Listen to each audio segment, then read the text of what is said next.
জানি না, কিন্তু আল্লাহর ইলমে সব জোড়া দেয়।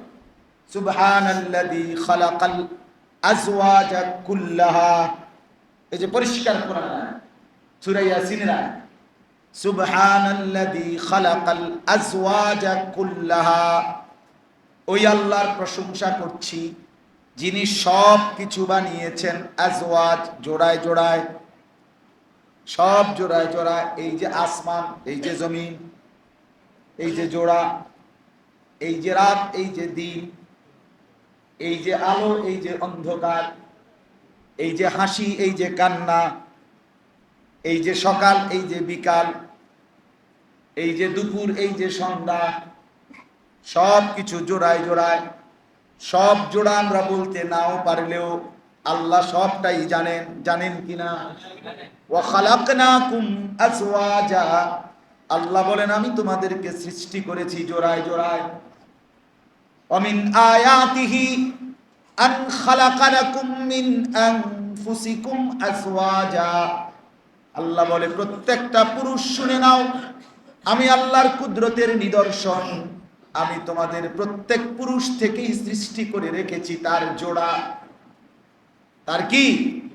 স্ত্রী, জোড়া। এর সব কিছু জোড়ায় জোড়ায়, সব কিছু।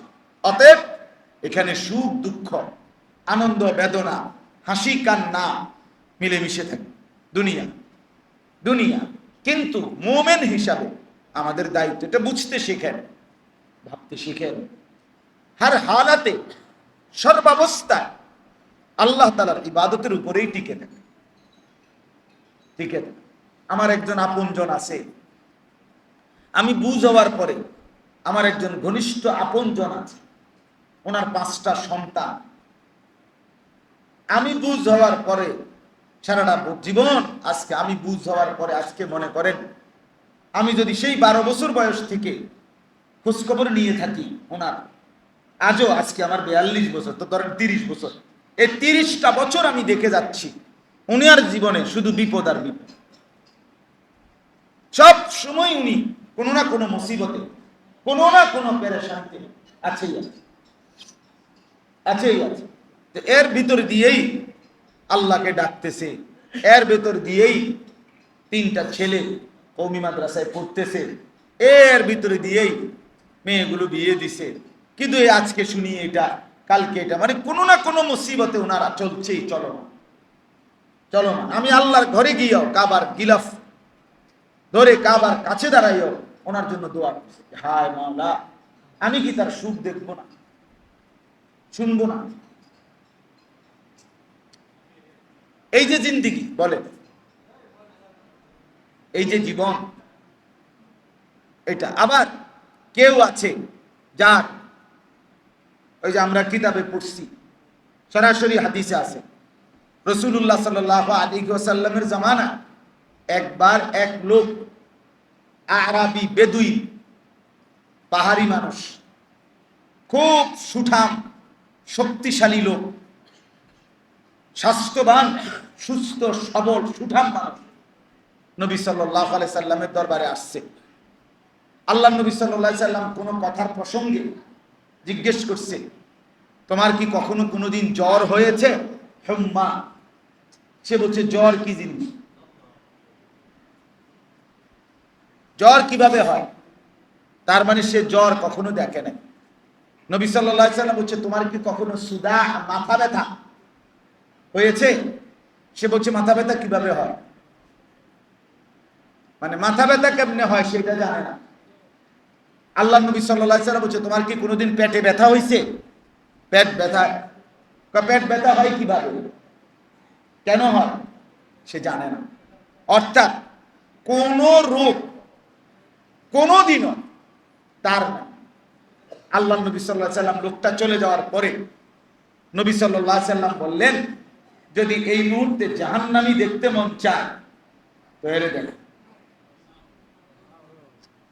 কি কারে কি দেখতে, কি দেখতে মন চায়? জাহান্নামী দেখতে মন চায় যদি, যে জীবনে কোনোদিন কি দেখে, একে তো বেঈমান, দ্বিতীয়ত দুঃখ বলতে কিছু দেখে, 40 বছর ফেরাউনের কোনো দিন কোনো সর্দি কাশি জ্বর মাথা ব্যথা একটা হাসি কাশিও ফেরাউন দেয় 40 বছর ফেরাউন এই 40 বছরে একটানা সম্পূর্ণ রোগ মুক্ত থাকার কারণেই ফেরাউন বলছে ভাবছে কিরে আমি তো মানুষ না আমি তো খোদা فقال انا ربكم الاعلى আল্লাহ বলেন ফেরাউন এবার বলে উঠলো মিশরবাসী আমি তোমাদের সবচেয়ে বড় খোদা ফাআখাযাহুল্লাহ আল্লাহ বলে সাথে সাথে আমি আল্লাহ বেঈমানকে ধরে ফেললাম কইলিটা কি নাকালাল আখিরাতি ওয়াল উলা আজকের এই শেষ অপরাধ মানে রব দাবি করা আর আগের যতগুলো পাপ সবগুলো মিলিয়ে আমি আল্লাহ একসাথে শাস্তি দিয়ে ধ্বংস করে দিলাম এজন্য রব্বুল আলামিন ছাড় তো দেয় অনেক দিন কিন্তু টোটাল ছেড়ে দেয় না বুঝেন নাই একদম ছেড়ে দেয় না ছাড় দেয় ঢিল দেয় কিন্তু হাত ছাড়া করে না রশি আমরা সব সময় বলি এটা যেই বাচ্চা ঘুড্ডি উড়ায় সে তো লম্বা সময় ধরে সুতা ছেড়ে দেয় একটার পর একটা সুতা ছাড়ে ঘুড়ি অনেক দূরে চলে যায় কিন্তু বুদ্ধিমান ছেলে 1 মিনিটের জন্য নাটাই ছাড়ে না নাটাই সে সুতা ছাড়ে কিন্তু নাটাই ছাড়ে না সন্ধ্যা যখন হয়ে আসে ঘরে ফিরবার যখন টাইম হয় সেই ছেলেটাই যে এতক্ষণ সুতা ছাড়ছিল কিন্তু নাটাই ছাড়ে নাই এবারে নাটাই যখন কটা শুরু করে বটা সাথে সাথে হাতের ঘুড়ি হাতেই চলে আসে রব্বুল আলামিন বলেন আমি 60 বছরের সুতা ছেড়ে দিয়েছি বান্দা কিন্তু নাটাই ছাড়ি নাই ইলা রাব্বিকা মুনতাহা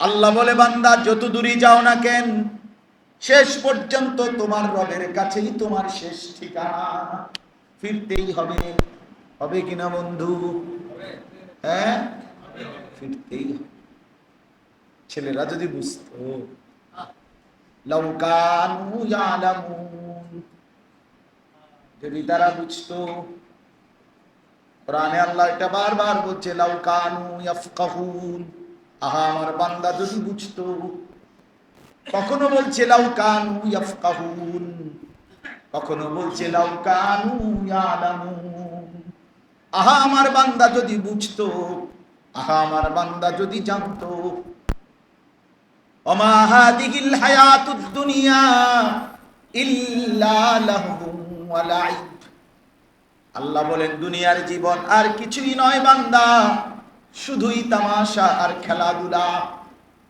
ইন্নাদ দারাল আখিরাতা লাহিয়াল হায়াওয়ান আর আখিরাতের জিন্দেগি সেটাই কেবল জীবন বেঁচে থাকা এরপরে লাউ কানু ইয়ালামুন হায় যদি বান্দা আমার বুঝতো এই যে যদি বুঝতো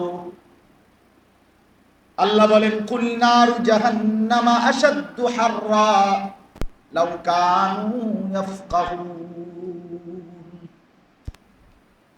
আল্লাহ বলে বান্দা শুনে নাও দুনিয়ার এই গরমে কষ্ট হচ্ছে তাইলে শুনে নাও জাহান্নামের আগুনের গরম তার চাইতে অনেক বেশি তীব্র গরম লাউ কানু ইয়াফকাহুন যদি তারা বুঝতো এই আল্লাহ এটা বলছে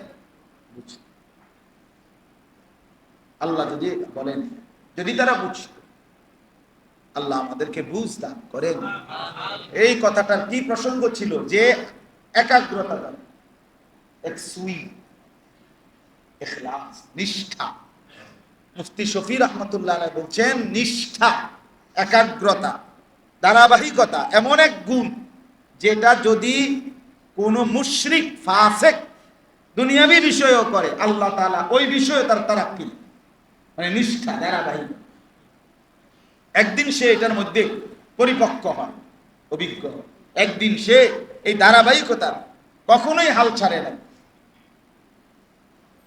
তো একদিন সে কাঙ্ক্ষিত মঞ্জিলে পৌঁছে। ওই দুনিয়ার একটা ছোট সাধারণ উদাহরণ দেওয়া যায়। যত লোক হিমালয়ের চূড়ায়, এটা একটা আপনার বিষয় যে সারা বছর সারা পৃথিবী থেকে অসংখ্য পর্যটক আপনার হিমালয় পর্বতের চূড়ায় উঠবার জন্য প্রতিযোগিতা করে, মানে উঠতে চায় এভারেস্টের চূড়া। এটা একটা মানুষের একটা নেশা মানুষের ভিতরে। এখন এইটা যত লোক শেষ পর্যন্ত উঠছে, প্রত্যেকের ইতিহাস যদি কেউ শুনে, সে শুনবে এটা যে এইটা সে এক চান্সে উঠে নাই, কোনোভাবেই একবারে উঠে নাই। সে কতবার যে সে এটা থেকে নেমে যাইতে হয়েছে, পিছাই যাইতে হয়েছে, আবার আবার আবার শুরু করছে, আবার আবার আগাইছে, আবার আগাইছে, আবার আগাইছে। একদিন সে সত্যি সত্যি এভারেস্টের চূড়ায় বিজয়ের পতাকা উঠে দিচ্ছে। সফলতা দুনিয়ার দৃষ্টিতে। তাইলে যেই কোনো মানুষ, এটা গুরুত্বপূর্ণ। আপনাদেরকে বললাম, ছেলেদেরকে বললাম, আজ মুসলমানের আমরা অল্পতেই হাল ছেড়ে দেই, একটু থেকে একটু 19-20 হইলে আল্লাহকে বাদ দিয়ে দেয়। আর হইতো না, এত পেরেশানির ভিতরে কি এর নামাজ, হের বউ সিজার হইতে আছে, টেনশন পেরেশানির কারণে জোহর, আসর, মাগরিব, এশা সব বা পেরেশানির ভিতরে আছে।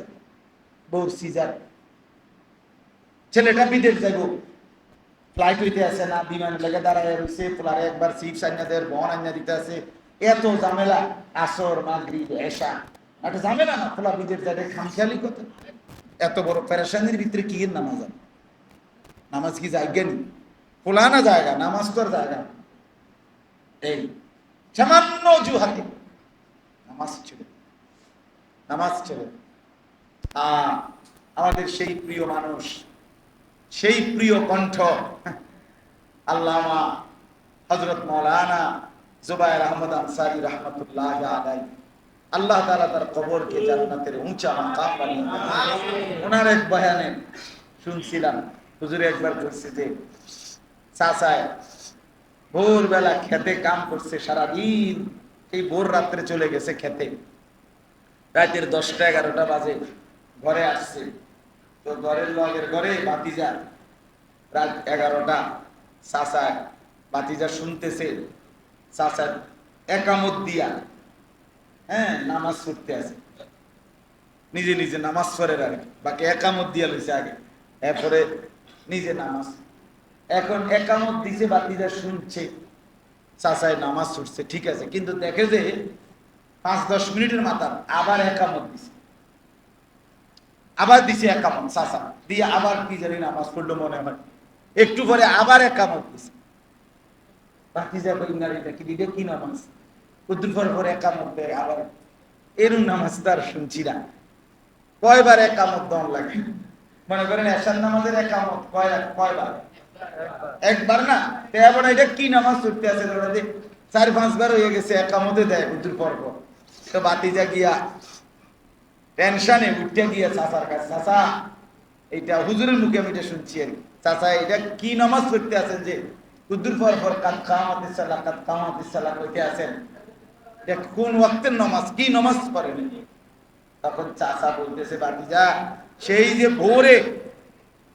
ভোর রাত থাকতে গেছি খেতে, আর এই অল্প আগে আসছি, ফজর, জোহর, আসর, মাগরিব, এশা এক ওয়াক্ত নামাজ পড়ছি না, এই সব দিন নামাজ একটার পর একটা একামত দিয়া পড়তে আছে।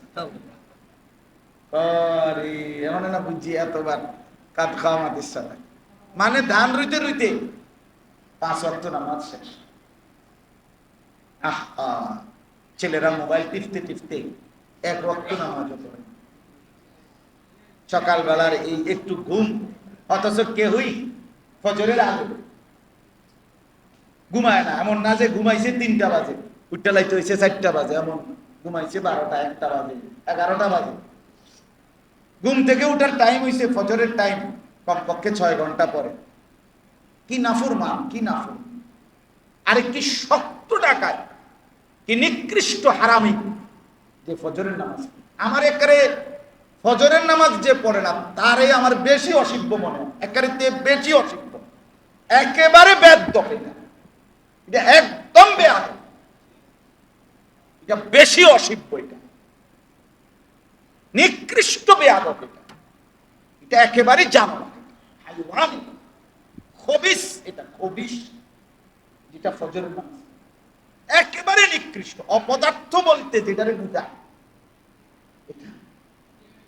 মানুষ এত বেয়াদব হয় না, মানুষের বাচ্চা এত নিকৃষ্ট হয় না। কিরে বেটা, 6 ঘন্টা ঘুমাইনি, 5 ঘন্টা ঘুমাইনি, তুই কেমনে ফজরের নামাজ পড়ছ না? এটা কারণটা কি? এত বড় নিকৃষ্ট বেয়াদব কেমনে হয় মুসলমান? চিন্তা করে। আমি আজকেও একেবারে কারেক্ট 4:45 জামাত, বিশ্বাস করো 4:35 যখন বাজায় তখন বাসায় সারাটা রাত গাড়ি, রাজবাড়ি। গতকালকে আমি মাহফিলে গেছি, মকবুল ভাই, ঢাকা পদ্মা পার হইয়া, পদ্মা সেতু পার, ফরিদপুর, তারপরে পদ্মা সেতু পার হয়ে, এই পদ্মা সেতুর আগেও ভাঙ্গা ফরিদপুর একটা জায়গা আছে, অন্য জ্যামে পড়ছি, ঢাকাটা পুরোটা জ্যাম। এই জ্যাম পার করে আইতে আইতে আইতে বাসায় যখন আসছি, বিশ্বাস করেন, আর ফজরের জামাতের আর 5-7 মিনিট বাকি, ফজরের নামাজ অজুটা করেই মসজিদে গিয়ে ফজর পড়ে, ফজর বাদ আমার কওমি মাদ্রাসার সংগঠনের মিটিং,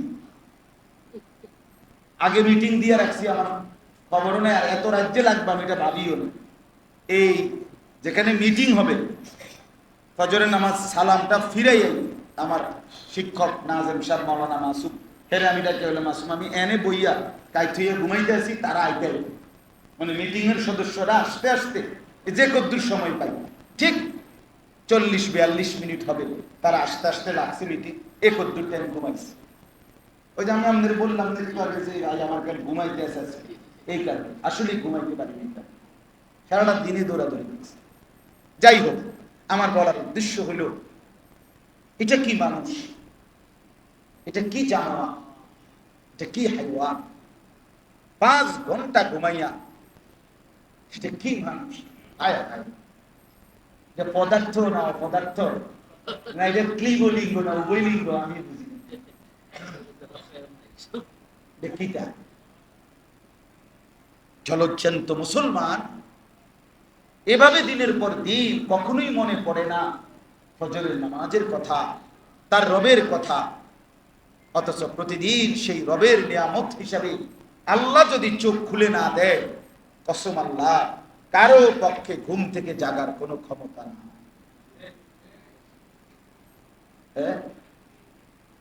যেই কোনো মানুষ যখন ঘুম যায়, নিজের ইচ্ছাই সাথে সাথে ঘুম আসে, কথা বলেন না কেন? ছেলেরা বলো না ভাইয়া, আমরা যে ঘুমাই, এ ঘুমাইলেই যেন আমি এখন ঘুমাইতে চাচ্ছি মনে করেন, এ কথা বলবার লগ্লগ কি ঘুমাইছে পরে? কারো আধা ঘন্টা, কারো 20 মিনিট, কারো 10 মিনিট, কারো 5 মিনিট, কারো 1 ঘন্টা, কারো সারা রাইতো কি আসে না, ঘুম আসে না, এ পাশো পাশ করে, এ পাশো পাশ করে। তো আল্লাহর যখন ইচ্ছা হয়, আল্লাহ কোনো এক মিনিটে, কোনো এক ফাঁকে, কখন যেন আল্লাহ আমার চোখে ঘুম দিয়া দেয়, ঠিক কিনা বলে? তাহলে বোঝা গেল ঘুম আমার ইচ্ছা মতো আসে না, তাহলে বোঝা গেল ঘুম থেকে জাগা আমার ইচ্ছা মতো হয় না। ওই আয়াত বলেন না, আবেশাব কেউ, আল্লাহু ইয়াতাওয়াফাল আনফুসা হিনা মাউতিহা, এটা এই আয়াতটা পুরা।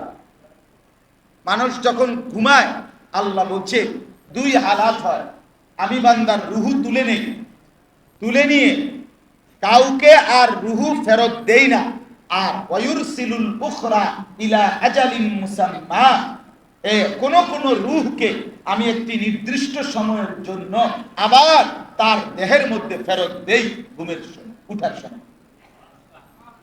আল্লাহ বলছেন ওয়ায়ুরসিলুল উখরা ইলা আজালিন মুসাম্মা, আল্লাহ আমি ফেরত দেই। মানুষ যখন ঘুমায় তো রূহ কি হয়ে যায়? সরে যায়। এই জন্যই তো মানুষের স্বপ্নে দেখে, দেখেন না, শরীর এখানে কিন্তু রুহু কি করে? ঘুরে। এবারটা ঢাকা সিটান ঘুরা, লন্ডন আমেরিকা ঘুরা। ওই যে একজনের কৌতুক কইছে যে ঘুমের মধ্যে দেখছে বিশ্বকাপ খেলতে আছে, এরপরে খেলতে খেলতে খেলতে খেলতে একটা গোল যে দিছে, একটা শট দিছে, ডাইরেক্ট গোল পোস্টে ঢুকছে, গোল মানে ডাইরেক্ট গোল, গোল মেরে শিক্ষার দিয়ে উঠছে, উঠটা দেখে যে পাটা মশারি ছিদ্র করে, মশারি ছিঁড়া, এটি গোল দিছে, মশারির কোনা ছিঁড়া লাগছে। কত বড় গোলটা দিল কি চিন্তা করছে?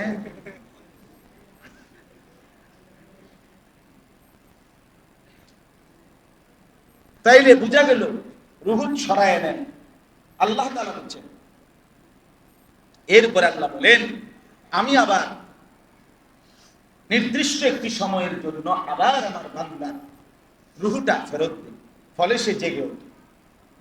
হাদিসের মধ্যে আছে নবী সাল্লাল্লাহু আলাইহি সাল্লাম ঘুমাইবার সময় যে কয়েকটি দোয়া করতেন, একটা তো আমরা সবাই ছোট্ট দোয়াটা পারি, বিসমিকা আল্লাহুম্মা অথবা আল্লাহুম্মা বিসমিকা আমুতু ওয়া আহইয়া, এটা আমার শুধু মাইয়াও পারে, আর বছরের নেই। কিন্তু আরেকটা দোয়া আছে রাসূলুল্লাহ সাল্লাল্লাহু আলাইহি সাল্লাম নিয়মিত পড়তেন, একেবারে সহিহ বিশুদ্ধ হাদিস, বিসমিকা রাব্বি ওয়া বা'তু জামবি ওয়া বিকা আরফাউহু ইন আমসাকতাহা ফাগফির লাহা ওয়া ইন আরসালতাহা ফারহামহা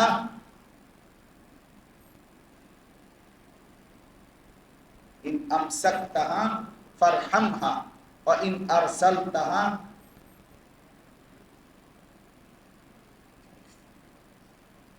ফাহফাজহা বিমা তাহফাজু বিহি ইবাদাকাস সালিহিন আল্লাহুম্মা কিনি আযাবাকা ইয়াওমা তাবআসু ইবাদাক। এই দোয়া। তো এখানে একটা কথার অর্থটা হলো নবীজি সাল্লাল্লাহু আলাইহি সাল্লাম বলতেন, আল্লাহ আপনার নামে কাত হইতেছি, আপনার নামে কি হইতেছি? কাত হইতেছি। বিসমিকা রব্বি, হ্যাঁ, ওয়াদাতু জামবি, আমি আমার 500টা আপনার নামে রাখলাম। কোথায়? বিছনায়। অবিকা আরফাউহু, আপনার নামেই আবার জেগে উঠব। অর্থাৎ যদি আপনি জাগান তা আপনার নামেই আমি আবার কি উঠবো। তবে এই নবী তখন বলতেন, আল্লাহ যদি আপনি আমাকে আর ফেরত না দেন রুহু, তো মাফ করে দিলেন, আর যদি ফেরত দেন আপনার নেককার বান্দাদের সঙ্গী বানায়। ইন আমসাকতাহা, যদি আমার রুহুটা ধরে রাখেন আর না দেন তো ফাগফিরলা, এটা কি করে দিয়েন, আমারে মাফ করে দিন। আর ওয়া ইন আরসালতাহা, যদি ছেড়ে দেন, ফাহফাজহা বিমা তাহফাজু বিহি ইবাদাকাস সালিহিন, আপনার নেক বান্দাদের সাথে আমার রুহটাকে হেফাজত করুন। তাহলে কি বুঝাইছে নবীর দ্বারা? প্রত্যেক মানুষ ঘুমের মাধ্যমে তার রুহু কি হয়ে যায়, আলাদা করে ফেলে। আল্লাহ আল্লাহ ইচ্ছে করলে আবার ফেরত দেয়, ইচ্ছে না করলে কি করে রেখে দেয়। যুবক ভাই বলেন, আপনারা বলেন, বাপ বলেন, এই চোখ যদি আর না মেলে, এই ঘুম যদি আর না ভাঙ্গে, কে জাগাবে? কে? দিনের পর দিন, মাসের পর মাস, সপ্তাহের পর সপ্তাহ কোনদিন ফজরের নামাজ পড়ে। আজকে নিয়ত করেন, একটা ভালো গরমের মধ্যে বেশিক্ষণ দেরি করার দরকার নেই। আরো অনেক বিষয় বলা যাবে, বলার ইচ্ছাও ছিল, বলবো একটু তর্জমা। বাকি একটা দিল থেকে এখানে যারা চোখের সামনে বসছেন, ছেলেরা তোমরাও পাবে, বিষয়টা বুঝা অনুভব করে ফজরের নামাজের একটা সিদ্ধান্ত নিই। বলেন ইনশাআল্লাহ? না না না, আলাদা আলাদা বলবেন, দিল থেকে বলেন, দিল মন থেকে বলছেন কিনা বলেন। ছেলেরা দিল থেকে বলেন, ছেলেরা ভাইয়া দিল থেকে বল। দেখো, হিম্মত করো, তুমি মুসলমানের বাচ্চা কিনা। আমরা এখানে যারা বসা, আমরা মুসলমান, আমাদের বাপ মা মুসলমান কিনা, আমাদের ধর্ম পরিচয় যে ইসলাম, এতে আমাদের অসন্তুষ্টি আছে কিনা, তাইলে আমরা নামাজ কেন করব না? বলেন। এটা হলো যে আমার পরিচয় নিয়ে আমি অসন্তুষ্ট, আমি হুজুর যোগাযোগ করতেছি, চেষ্টা করতেছি ধর্মের পরিচয়টা মুছে দিতে, অথবা এফিডেভিট করতে, ইতিমধ্যে অ্যাডভোকেটের লগে যোগাযোগও করছি যে আমার হিন্দু ধর্ম বানান যায়নি বা বৌদ্ধ ধর্ম বানান যায়নি। তাইলে তো একটা কথা আছে, এরকম আসেনি কেউ, এর উত্তর, তাইলে আমি কেন নামাজ পড়ব? কেন?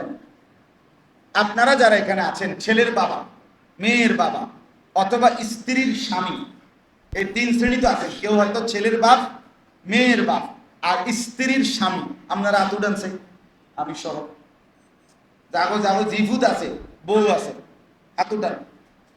আপনারা হাত উঠে যে আপনারা আপনাদের স্ত্রী ছেলে মেয়েকে ফজরের নামাজে উঠাবার চেষ্টা করবেন।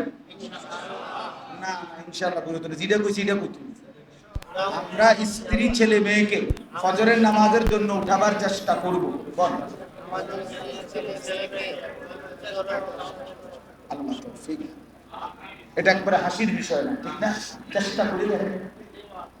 ইদা আইকাযা আর-রাজুলু আহলাহু ওয়া সাল্লা বিহিম জামিআন কুতিবা ফিয-যাকিরিনা আল্লাহ কাসীরান ওয়াদ-যাকিরাত। সুবহানাল্লাহ।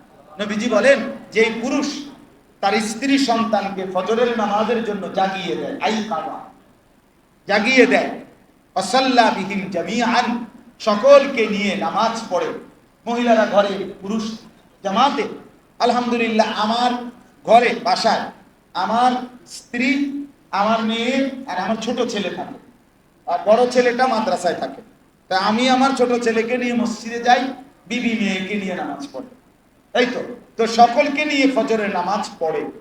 আল্লাহ রাসূল সাল্লাল্লাহু আলাইহি ওয়াসাল্লাম বলেন এই ফ্যামিলির সকলকে আল্লাহ তাআলা বেশি বেশি জিকিরকারী পুরুষ এবং নারীদের অন্তর্ভুক্ত করে দিবেন। আচ্ছা, যদি কারো নাম বেশি বেশি জিকিরকারী পুরুষ এবং নারীদের রেজিস্টার খাতায় ওঠে, তার পুরস্কার কি? ওয়াদ্দাকিরিনাল্লাহ কাসীরান ওয়াদ্দাকিরাত আ'আদ্দাল্লাহু লাহুম মাগফিরাতান ওয়া আজরান আযীমা। আর কি লাগবে? রব্বুল আলামিন বলেন বেশি বেশি আল্লাহ তাআলার জিকিরকারী পুরুষ এবং নারী আমি আল্লাহ ফয়সালা দিলাম, আমি আল্লাহ তাদের জন্য আমার মাগফিরাত দিয়েই দিলাম। সুবহানাল্লাহ। ওয়া আজরান আযীমা, আর সর্বোত্তম বিনিময় জান্নাত লিখে দিলাম। আর কি লাগবে? আর কি লাগবে বলেন? আর কি হওয়া উচিত ছিল? আপনার বউ বাচ্চা আপনাকে আল্লাহ মাফ করে দিবে, আর আপনি আমি ফ্যামিলির সদস্যদেরকে জান্নাতে দিয়ে দেবে। কি মজাটা হবে! আল্লাহ কোরআনে বলেন হাসরের ময়দানে আল্লাহ যেই স্বামী স্ত্রী নেককার ছিল, আল্লাহ তাআলা সরাসরি ডাক দিয়ে বলবেন উদখুলুল জান্নাতা আনতুম ওয়া আজওয়াজুকুম তুহবারুন। সুবহানাল্লাহ। আল্লাহ বলবেন বান্দা তুমি তোমার স্ত্রীকে সাথে নিয়ে হাসতে হাসতে জান্নাতে ঢোকো। সুবহানাল্লাহ। গলাগলি করে হাত ধরাধরি করে জামাই বউ ঢোকো। আনতুম ওয়া আজওয়াজুকুম, স্বামী স্ত্রী দুইজনে জান্নাতে ঢোকো। কি মজাটা হবে! হ্যাঁ, জান্নাতে গিয়েছে তার বিবিকে হারাবে, সে জান্নাতের ৭০,০০০ হুর পাক না, কিন্তু সেই বিবির কথা কি মনে পড়বে না? মনটা কি তখন কষ্টে ভরে যাবে না? দুনিয়ার হায়াতের সেই সঙ্গিনী সে আজ জাহান্নামে। যে স্ত্রী জাহান্নামে যাবে, জান্নাতে যাবে, স্বামীটা জাহান্নামে হবে, সে কি মনে পড়বে না স্বামীর কথা? হাদিসে তো স্পষ্ট আছে আসলে জান্নাতের মধ্যে জান্নাতের হুর আর দুনিয়ার নারী যারা জান্নাতি তার মধ্যে মধুর বিতর্ক হবে, শেরে শেরে, কবিতায় কবিতায়। সেটা হাদিসে ওরা মানে তর্ক করবে কে উত্তম, জান্নাতের হুরেরা উত্তম নাকি দুনিয়ার নারী যে জান্নাতি হয়েছে সে উত্তম। শেষ পর্যন্ত প্রমাণিত হবে দুনিয়ার যেই নারী জান্নাতি হয়েছে সে কোটি কোটি হুরের চাইতে লক্ষ কোটি গুণ বেশি উত্তম। হ্যাঁ, তোমারে তো আল্লাহ তাআলা গুনাহ নাফরমানি আর পরিবেশের মধ্যে দেয়ই নাই। আমার তো আল্লাহ তাআলা এমন এক পরিবেশে দিছিল যেই পরিবেশের সব নারী ছিল বেপর্দা, সবাই বাজারে বাজারে ঘুরতো। আমি সেই সময়ে কষ্ট করে নিজের ইজ্জত আবরু পর্দা হেফাজত করছি। এই বছর রমজানে আমি